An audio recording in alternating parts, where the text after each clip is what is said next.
Hello welcome to AKS IAS. School ఏజ్లో నీకు ఏ స్వతంత్ర సమరయోధుడు ఇష్టమంటే లేదా ఇన్స్పిరేషన్ అంటే సుభాష్ చంద్రబోస్, భగత్ సింగ్, రాజ్గురు, సుఖ్దేవ్ లాంటి వ్యక్తుల గురించి మనం చెప్తూ ఉంటాం. ఎందుకు అంత ప్రభావితం చేయగలిగారు అంటే ఒక యంగ్ ఏజ్లో 23 సంవత్సరాల వయసులోనే భారతదేశం కోసం ప్రాణాలు అర్పించినటువంటి వ్యక్తుల్లో భగత్ సింగ్ ప్రథముడు అని చెప్పుకోవచ్చు. 17 సంవత్సరాలకే తన ప్రాణాన్ని భారతదేశం కోసం అంకితం చేసినటువంటి వ్యక్తి ఖుదీరామ్ బోస్ అని చెప్పుకోవచ్చు. ఇలాంటి వ్యక్తులు మరణించినటువంటి సందర్భంలో కావచ్చు, భారతదేశం కోసం స్వతంత్ర సమరయోధనలో భాగంగా పాటుపడినటువంటి వీరి యొక్క సిద్ధాంతాలు కావచ్చు, ఈ రోజుటికి కూడా నిజంగా బ్రతికే ఉన్నాయి మనందరిలో కూడా. సో షహీద్ దివాస్ మార్చి 23 ఎందుకు సెలబ్రేట్ చేసుకుంటామో ఈ వీడియో ద్వారా తెలుసుకునే ప్రయత్నం చేద్దాం. సాధారణంగా సైమన్ కమిషన్ అనేటువంటిది భారతదేశానికి వచ్చే సందర్భంలో గో బ్యాక్ సైమన్ అనేటువంటి నినాదాన్ని కాంగ్రెస్ పార్టీ ఇచ్చినటువంటి ఒక డిమాండ్ ద్వారా లాలా లజపత్ రాయ్ పంజాబ్ ప్రాంతంలో ఈ యొక్క మూమెంట్ని ముందుకు తీసుకెళ్లడం జరిగింది. లాలా లజపత్ రాయ్ ఈ యొక్క మూమెంట్ని ఎప్పుడైతే సైమన్ గో బ్యాక్ అనేటువంటి నినాదాన్ని ముందుకు తీసుకెళ్లారో, సో ఈ సందర్భంలో ఆయన పైన లాఠీ చార్జ్ చేయడం జరిగింది అక్కడ ఉన్నటువంటి సూపరింటెండెంట్ ఆఫ్ పోలీస్ స్కాట్ అనేటువంటి వ్యక్తి. ఈ మొత్తాన్ని కూడా గమనించినటువంటి భగత్ సింగ్ లాలా లజపత్ రాయ్ గారికి అత్యంత ప్రియ శిష్యుడిగా చెప్పుకోవచ్చు. ఒక టీనేజ్లో ఉన్నటువంటి భగత్ సింగ్, సో ఆయన ముందే తన గురువు పోలీసుల చేత దెబ్బలు తినడం, అదేవిధంగా ఆయన కొన్ని రోజుల తర్వాత మరణించడం జరిగింది.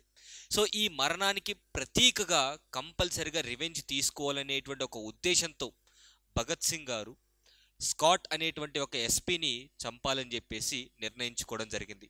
సో ఈ మర్డర్ ప్లాన్లో భాగంగా రాజ్గురు, సుఖ్దేవ్, అదేవిధంగా భగత్ సింగ్ గారు ముగ్గురు కూడా ప్లాన్ వేసి ఈవెన్ చంద్రశేఖర్ ఆజాద్ గారు కూడా ఈ యొక్క ప్రక్రియలో భాగం పంచుకోవడం జరిగింది.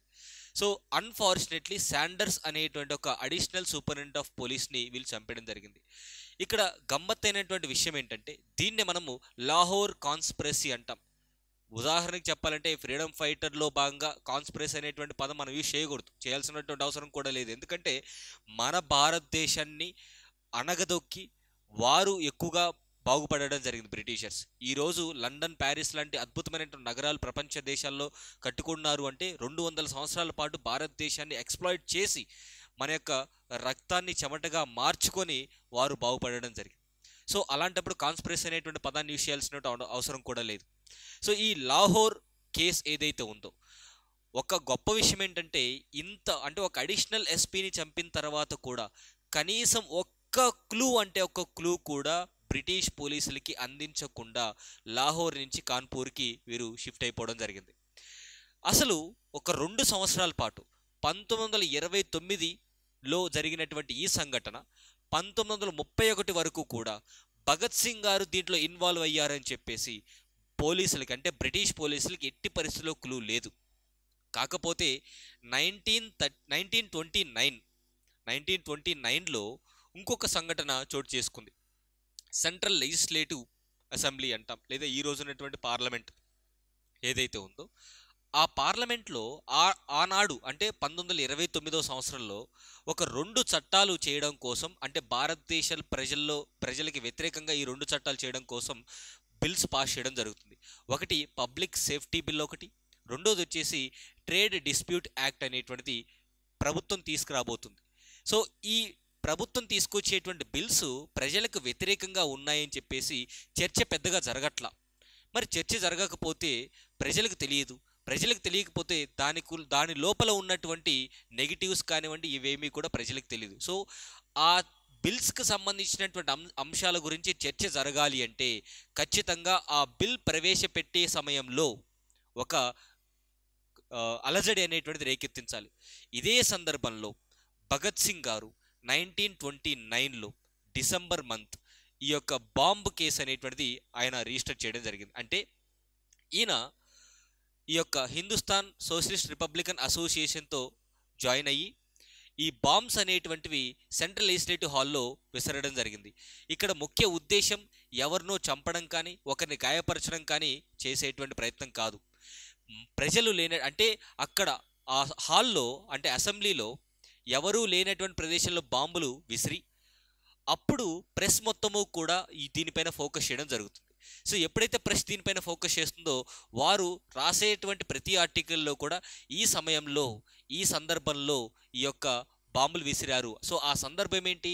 పబ్లిక్ సేఫ్టీ బిల్ అనేటువంటిది అండ్ ట్రేడ్ డిస్ప్యూట్ యాక్ట్ అనేటువంటిది పాస్ అయ్యేటువంటి సమయంలో ఈ యొక్క బాంబులు విసిరారు. సో బాంబులు విసిరిన తర్వాత ఇక్కడ మీరు ఒకటి గమనించుకోవాలి. నిజంగా భగత్ సింగ్ గారు ఒకరిని హాని చేయగలిగేటువంటి వ్యక్తి అయితే బాంబులు ప్రజలపైన అంటే అసెంబ్లీలో ఉన్నటువంటి ఎంపీలపైనో లేదంటే అక్కడ ఉన్నటువంటి ప్రజాప్రతినిధులపైనో విసరవచ్చు. కానీ ఖాళీ ప్రదేశంలో బాంబులు విసిరి ఇన్క్విలాబ్ జిందాబాద్ అనేటువంటి నినాదాలతో అక్కడే ఉన్నటువంటి పోలీసులకి ఆయన లొంగిపోవడం జరిగింది. సో లొంగిపోయిన తర్వాత సాధారణంగా ఈ ఈ కేసులో అంటే ఈ బాంబు కాన్స్పిరసీ కేసు అయితే ఉందో ఆ కేసులో ఆయనకి తక్కువ శిక్ష పడేటువంటిది. కాకపోతే ఈ కేసు సందర్భంగా ఆయన కోర్టులో కూడా అంగీకరించారు, నేను బాంబులు అనేటువంటి వేశాను, ఇన్క్విలాబ్ జిందాబాద్ అనేటువంటి నినాదాలను హోరెత్తించాను అసెంబ్లీలో అని చెప్పేసి. అండ్ ఇదే సందర్భంలో ఆయనకి విచారణలో భాగంగా జైల్లో పెట్టడం జరిగింది. అయితే ఈ 2 సంవత్సరాల గ్యాప్లో ఏం జరిగింది అంటే పోలీసులు లాహోర్ కాన్స్పిరసీ కేసు పైన అంటే ఆ రోజులో ఉన్నటువంటి బ్రిటిష్ పోలీసులు లాహోర్ కాన్స్పిరసీ పైన ఉన్నటువంటి ఈ యొక్క కేసు మొత్తం కూడా స్టడీ చేసి ఫైనల్గా భగత్ సింగ్ గారు కూడా ఈ లాహోర్ కాన్స్పిరసీ కేసులో కీలకమైనటువంటి వ్యక్తిగా ఉండడం జరిగింది. సో దీన్ని దృష్టిలో పెట్టుకొని ఆల్రెడీ జైల్లో ఉన్నటువంటి భగత్ సింగ్ గారిని ఈ కేసులో యాడ్ చేసి ఆయనని ఉరికమ్మానికి ఎక్కించడం జరిగింది.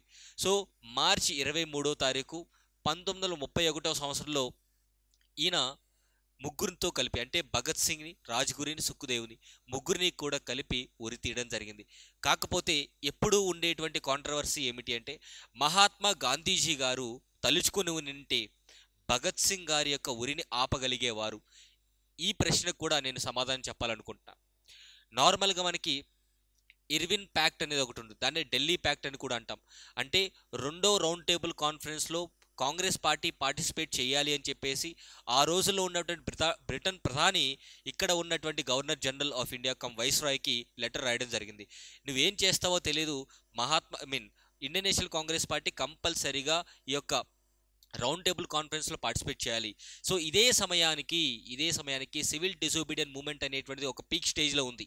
సో ఈ సివిల్ డిసోబీడియన్ మూమెంట్ ఒక పీక్ స్టేజ్లో ఉన్న సమయంలో మహాత్మా గాంధీజీ గారిని ఇర్విన్ రిక్వెస్ట్ చేయడం జరిగింది, అసలు మీ డిమాండ్స్ ఏంటి అంటే ఇప్పటి వరకు సివిల్ డిసోబీడియన్ మూమెంట్లో భాగంగా ఎవరినైతే అరెస్ట్ చేశారో సివిల్ కేసెస్లో భాగంగా వారిని విడుదల చేయాలి, వారి యొక్క ఆస్తిపాస్తులు ఏవైతే జప్తు చేశారో అవి కూడా కంప్లీట్గా ఫ్రీ చేయాలి, అండ్ వారిపైన పెట్టినటువంటి కేసులు తొలగించాలి. క్రిమినల్ కేసెస్ మాత్రం దాని గురించి చర్చ రాలేదు.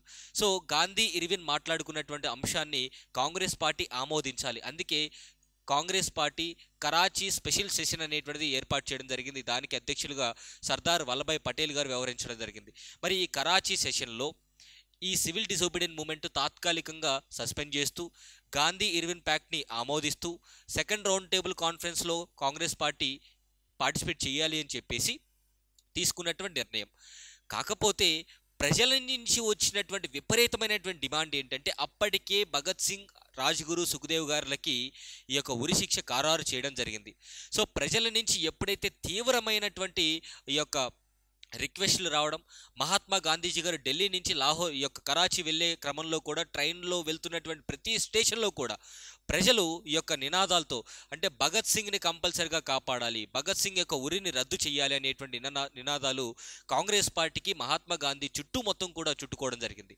సో దీంతో మహాత్మా గాంధీజీ గారు ఇర్విన్ గారితో ఈ ఢిల్లీ ప్యాక్ట్ సైన్ చేసే ముందు మహాత్మా గాంధీజీ గారు భగత్ సింగ్ గారి యొక్క ఉరి గురించి కూడా ప్రస్తావన తీసుకురావడం జరిగింది. కాకపోతే ఇక్కడ ఒక విషయం గుర్తుపెట్టుకోవాలి, ఇర్విన్ చెప్పినటువంటి అంశం ఏంటంటే మనం గాంధీ ఇర్విన్ ప్యాక్ట్ లేదా ఢిల్లీ ప్యాక్ట్ ఈ యొక్క ఒడంబడిక లేదా ఒప్పందంలో భగత్ సింగ్ గురించి కానివ్వండి, భగత్ సింగ్ యొక్క ఉరి గురించి కానివ్వండి, ఆ కేసు గురించి ఎక్కడా లేదు.